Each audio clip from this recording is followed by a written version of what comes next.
The ad-hoc parliamentary probe continues to unearth details of who owns UMEME, a company currently in charge of distributing electricity in Uganda.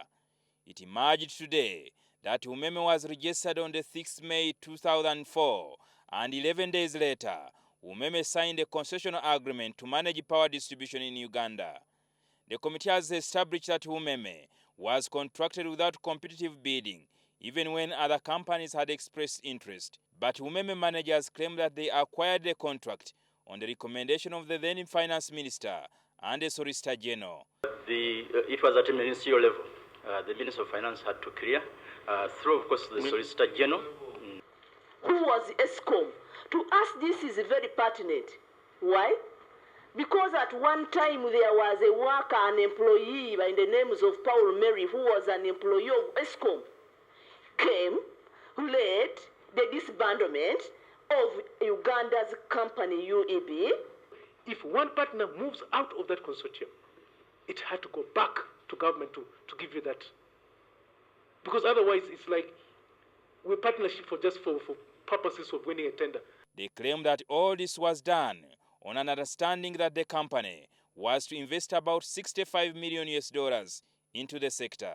That even after UMEME was formerly jointly owned by CDC, Globlex, and the South African company ESCOM has since 2006 pulled out, leaving it in the hands of Actis, a company owned by the British government. Technical ownership, because it's owned partly by the government of England and partly by partners. ESCOM were required to put in 50% of the investment, which is $20 million. When faced with that issue, they decided not to proceed. The managing director of UMEME, Charles Chapman's failure to explain the ownership of Actis attracted calls from the charged lawmakers for him to be locked up. I think we'll ask our law enforcement here to detain them until such a time that they're ready to give us that information. It has also emerged that the transfer of shares by ESCOM to Actis did not fetch any capital gains tax for Ugandans. The committee has also learned that prominent businessmen Patrick Bitature and James Murwana are among the key directors behind UMEME. The chairperson is Patrick Bitature.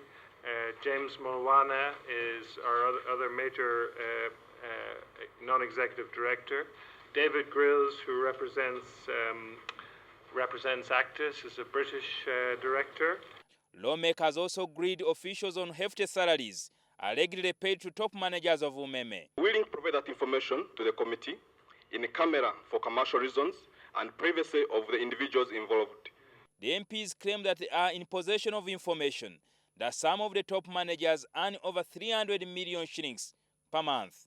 They are expected to return tomorrow for further questioning on poor service delivery to Ugandans.